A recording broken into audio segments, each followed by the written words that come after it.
queridos, nós vemos claramente aquela frase: cada povo tem o governo que quer. Ela é verdadeira, e isso desde o início da nação de Israel. Quando nós pegamos todo o contexto, nós vemos que Deus separou um homem, para que este homem, através deste homem, fosse criada, crescesse uma nação, para que ele fosse conhecido, para que Deus fosse conhecido de todos os povos. Não como mais um Deus, mas como o próprio Deus, o único Deus, o Criador de todas as coisas. Ele chama Abraão, e dali de Abraão é criada toda a nação de Israel. Através de Isaque, seu filho, vem toda a nação. E desde então, Deus passou a orientá-los. Deus os tira do Egito. Nós conhecemos toda a história, sabemos todos os milagres que foram feitos. E Deus, desde então, começa a colocar juízes diante desses homens. Então, no livro de Gênesis, nós temos visto tudo isso. E nós vemos que Deus, ao chamar o homem, nenhum deles era perfeito. Quando nós lemos a palavra, nós vemos que Abraão não era perfeito. Que Abraão hoje é conhecido por nós como o pai da fé. Mas ele não era assim antes. Deus foi forjando, foi trabalhando com ele, até ele se virar o homem, o Abraão, o pai da fé. Deus falava diretamente com Abraão, direcionava, falava com ele da mesma forma que Deus falava com todos os juízes que ele foi escolhendo. Como Moisés, nós sabemos como que Deus falava. Moisés foi grande, né? Maravilhas aconteceram através de Moisés por ele ter dito sim. Mas como nós conhecemos Moisés também, Moisés teve que ser forjado. E depois de Moisés, queridos, veio Josué. Depois de Josué, 14 juízes. Otiniel, Eude, Sangar, Débora, Gedeão, Tolá, Jair, Jefté, Ibazá, Elon, Abidom, Sansão, Eli e Samuel. E em Juízes 2:18 está escrito o seguinte: quando o Senhor lhe suscitava juízes, o Senhor era com o juiz e os livrava da mão dos seus inimigos. Todos os dias daquele juiz, porquanto o Senhor se compadecia deles ante os seus gemidos, por causa dos que os apertavam e oprimiam. Ou seja, quando havia alguém querendo perseguir Israel, querendo lutar contra o povo de Israel, Deus então levantava um juiz. E Deus era com ele o tempo todo e vencia as batalhas. Porque na realidade, quem estava à frente era Deus. Ele é o grande general. Então ele ia conduzindo e dando vitórias. E lá em Juízes 3, 9 e 10 diz o seguinte: clamaram ao Senhor os filhos de Israel, e o Senhor lhe suscitou o libertador que os libertou. Otiniel, filho de Kenaz, que era irmão de Caleb e mais novo do que ele. Veio sobre ele o Espírito do Senhor e ele julgou.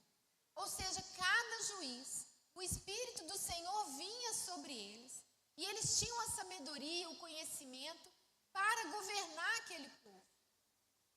Então eles não estavam sem um governante alheio, eles tinham o próprio Deus. Então nós vemos que quem governava, quem protegia, era o próprio Deus. E lendo lá em 1 Samuel 8:1, diz assim: tendo Samuel envelhecido, constituiu seus filhos por juízes sobre Israel. Ao lermos esse texto, nós vemos que houve uma quebra no processo da escolha dos juízes. Porque até então nós nos vimos que quem escolhia era o próprio Deus. Mas aqui, quem escolhe é o próprio Samuel. Nós vemos que Samuel, ele tinha acesso a Deus. Mas ele simplesmente, talvez pelo cansaço, pela idade, ele coloca os filhos dele lá. E é interessante que a Bíblia explica e fala que o motivo pelo qual ele colocou os dois é porque ele estava velho, ou seja, cansado, desanimado. Pelo texto nós vemos que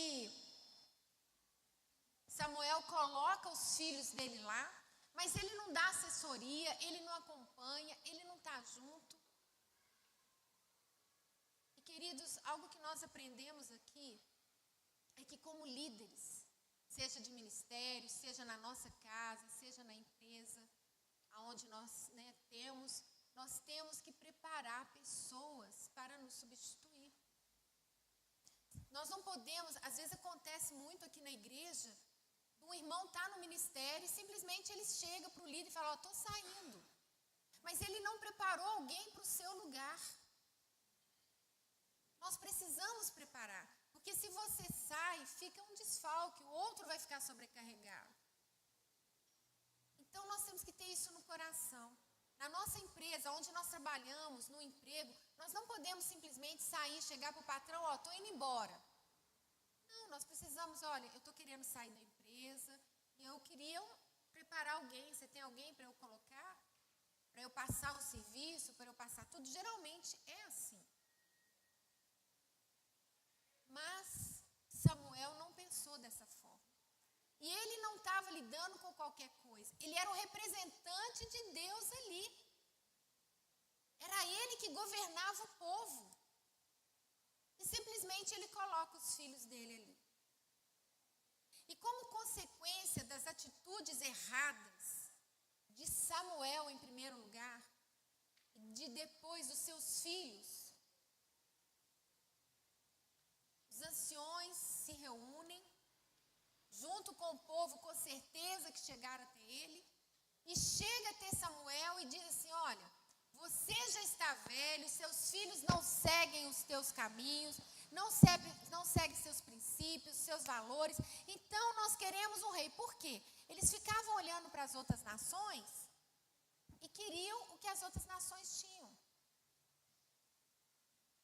Eles não chegaram para Samuel e falaram assim, Samuel, vê com Deus o que nós vamos fazer, porque os teus filhos não estão seguindo os caminhos, os teus filhos não estão corretos. Conversa com Deus, vê o que é que nós temos que fazer. Não, eles não fizeram isso. Eles simplesmente falaram, nós queremos um rei. Queremos ser iguais às outras nações. E Samuel, queridos, ele não ficou, como nós lemos o texto, ele não ficou feliz com isso. Ele ficou triste. Ele ficou triste, porque ele também foi rejeitado. Não era só, ele não estava pensando só em Deus, tanto é que Deus fala isso. Ele se sentiu rejeitado pelo povo. E nós vemos que ele tomou uma decisão sozinho. Ele simplesmente colocou eles lá numa decisão sozinho. E queridos, Deus não intervém nas nossas escolhas. Como Deus não interviu, Deus não poderia intervir. Deus não poderia ter chegado para Samuel e falado, não, Samuel, você não vai colocar seus filhos, não. Que é isso que você está fazendo? É eu que escolho, não foi eu que escolhi você. É eu que escolho. Mas Deus não intervém nas nossas escolhas. Ele nos deu livre-arbítrio. Nós temos liberdade de escolha. E isso é para tudo. Nós temos que buscar o conselho dele. Mas a decisão é sua. Eu me lembro do jovem rico, sempre que eu lembro dessa passagem, eu vejo tanto que Deus é misericordioso. Porque o jovem rico, Jesus estava falando com ele e Jesus teve compaixão. Jesus poderia ter falado, não vai, não segue esse caminho. Você vai estar indo para o inferno por causa dessas coisas daqui. Mas Jesus deixou ele seguir o caminho dele. Era a escolha dele. Jesus, que é o próprio Deus, não fez nada. Ele nos deu livre-arbítrio. nós podemos escolher o caminho que queremos seguir. Ele nos mostra como ele conversou com o jovem rico, explicou tudo para ele, mas a escolha foi do próprio jovem. Queridos, quantas vezes nós fazemos como Samuel? Quantas vezes nós tomamos decisões por nós mesmos? Eu falo por mim, eu mesma faço isso. Fazia. Eu tenho buscado não fazer. Eu tenho buscado perguntar. Mas muitas vezes eu tomei decisões por mim mesma. E decisões que depois me fizeram sofrer. E hoje eu busco realmente buscar o que o Senhor quer. Qual o direcionamento dele para a minha vida? Porque como nós já falamos, a vontade de Deus, por mais que às vezes a gente não veja enquanto a gente está passando por uma situação, ela é boa, perfeita e agradável.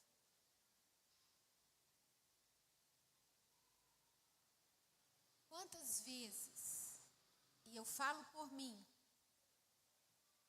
muitas e muitas vezes, coloquei governantes sobre o nosso país, sobre a nossa cidade, sem nem perguntar a Deus nada. Simplesmente votava pelo próprio conhecimento que eu tinha lá e pronto. Quantas vezes eu fiz isso e me arrependi amargamente? Não foi uma nem duas vezes.